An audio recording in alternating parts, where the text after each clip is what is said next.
The title of tonight's sermon is Here Comes the Sun. Back in ancient Judea in 500 BC, the prophet Malachi lived, and that was not a great time to be an Israelite because Persia was currently in control of Israel. It was the second country to conquer it. It wasn't awesome to be an Israelite. It was a dark time. This was God's chosen people. These are the ones that God said, I'm going to make you as numerous as the sand and all this awesome stuff. And yet, they were under the subjugation of the Persians.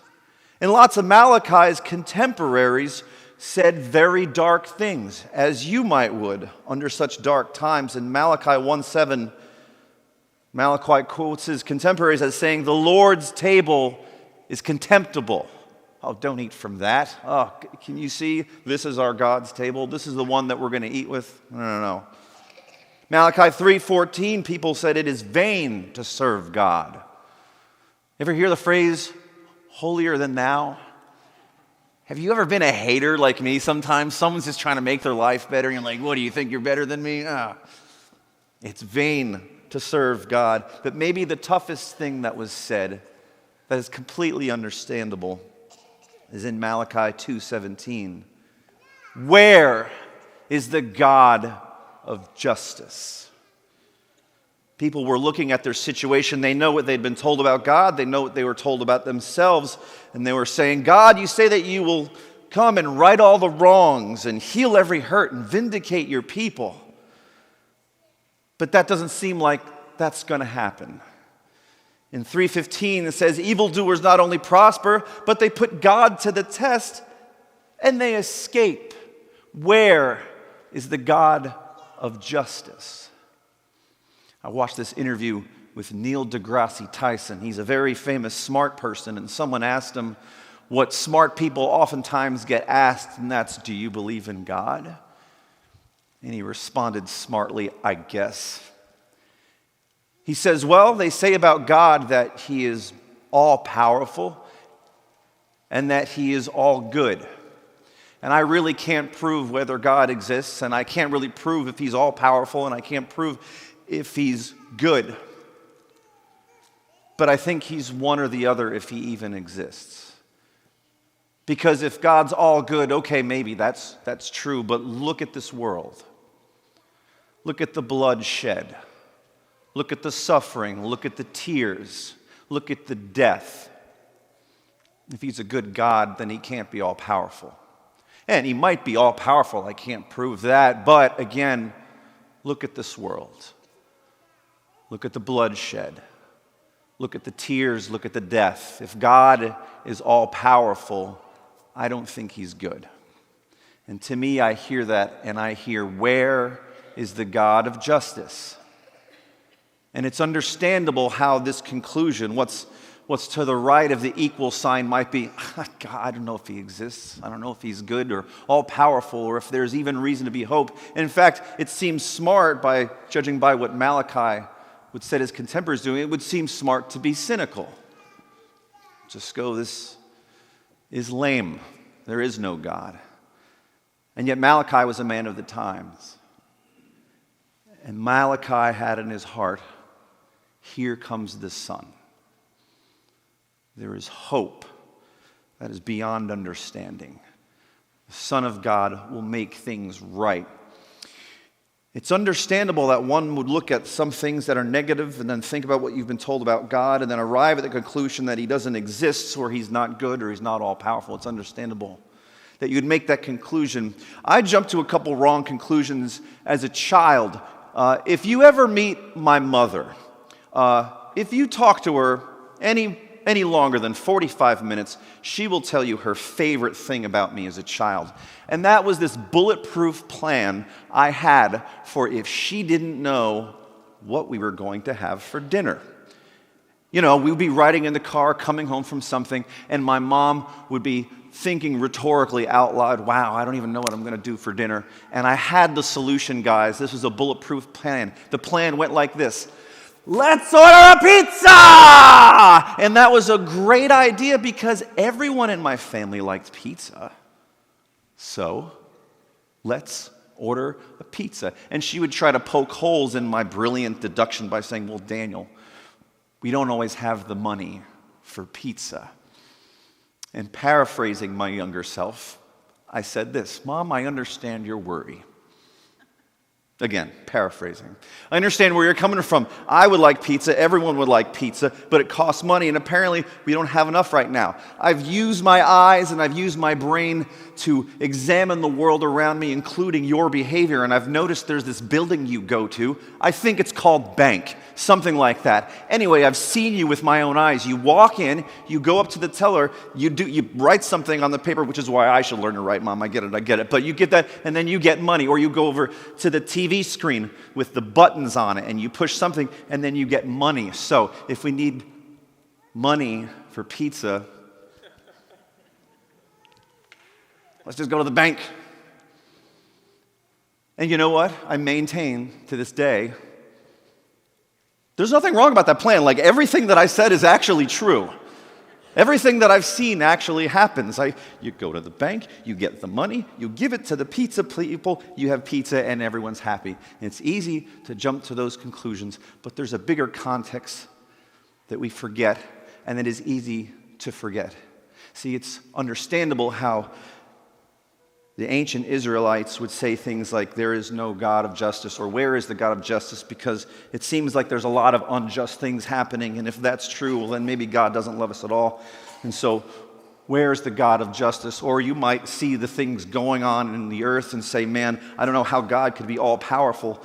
I don't know how he could be good. Maybe he just doesn't exist, and there's no hope. But Daniel knew the answer. There is hope. Here comes the Son. The Son will come, not because we're awesome, but he is awesome, and he loves us. God's overwhelming love for his people is manifest in the Son of God. It may make sense that there's no hope, but we have a faith in us from God in the Son. And that's the same person that Malachi was looking forward to. It says in Malachi 3:17, he's prophesying, and he's speaking on behalf of God, and he says, they shall be mine, says the Lord of hosts, in the day when I act for my treasured possession. He calls them a treasured possession. In the same book, not Malachi, in the Old Testament, he also calls them a stiff-necked and obstinate people, which is 100% true. And he still loves us. We are his treasured possession. Could you understand how being an Israelite wouldn't feel like you're treasured? Your country's been conquered twice over. Where is the God of justice? But yet he claims us as his treasured possession. Now, how do we become treasured? Well, Malachi 4 verses 2. But for you who fear my name, and this is who Malachi is talking about, the Son of righteousness shall rise with healing in his wings, and you shall go forth leaping like calves released from the stall. That's the promise we have of a good God who loves us and treasures us all at once. We have faith in this God beyond our understanding. Yes, we see A, B, C, and then we arrive to a conclusion, but we have faith in the Son, the same Son that Malachi was. Here comes the Son. One of my favorite worship songs is called Beautiful. We sing it in the contemporary song generally during communion. And we had a church service called Angels of Hope. Angels of Hope, right? Last week. It's a service for parents that have lost their children. And I can't imagine that hurt, and I hope that I never fully understand that hurt. But I can imagine there's got to be a level of hopelessness one would have when your child crosses to the other side of eternity. Because in a way, that's a piece of you moving into the future. So it's a heartbreaking service. And we sang the song Beautiful, and it's one of my favorite worship songs because it's almost a complete story of God and man in 4 verses. And it sings about the son that's on his way. It sings about this baby born in a manger that is the son in 2 different senses. He's the son of man and he's the son of God. So he completes the promise made to Adam and Eve in the garden. He's the one that'll bring peace, and he's born. And they sing about it in that song. And the first 2 verses talk about creation and how great God is. And then the 3rd verse talks about what this son grows up into. 3rd verse says, I see you there hanging on a tree. You bled and then you died and then you rose again for me. And now you are sitting on your heavenly throne, and soon we will be coming home. You're beautiful. And that's such a tough thing to sing sometimes. But it acknowledges that Jesus went through suffering for us. He suffers right alongside us. And that's a beautiful thing to understand, to have hope in at the end of the day. But the song isn't done. There's a 4th verse, and it's my favorite to sing, especially at funerals. I realize that's not a common thing. People are like, what's your favorite funeral song? No, that's mine. For this reason, it's got this 4th verse. And this 4th verse says a lot with so few words.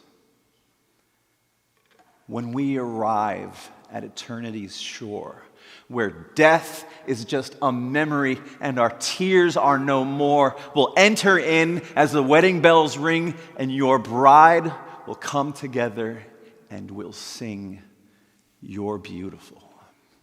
Where death is just a memory and tears are no more. That is the son that is on his way.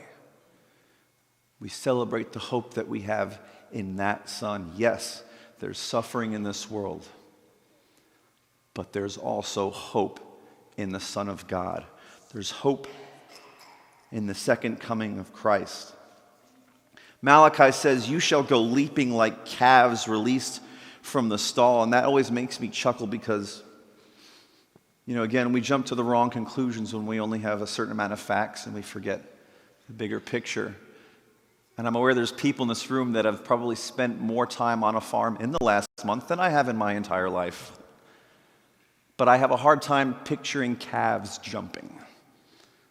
They don't seem like spry animals to me. And yet, that's the description we're giving. These heavy creatures, with the joy that's in them at the second coming of man, jump around with joy. That's such a beautiful thing to hear because life can be heavy.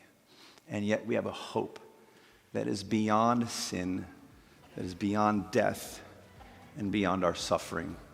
It is in Jesus Christ. Amen.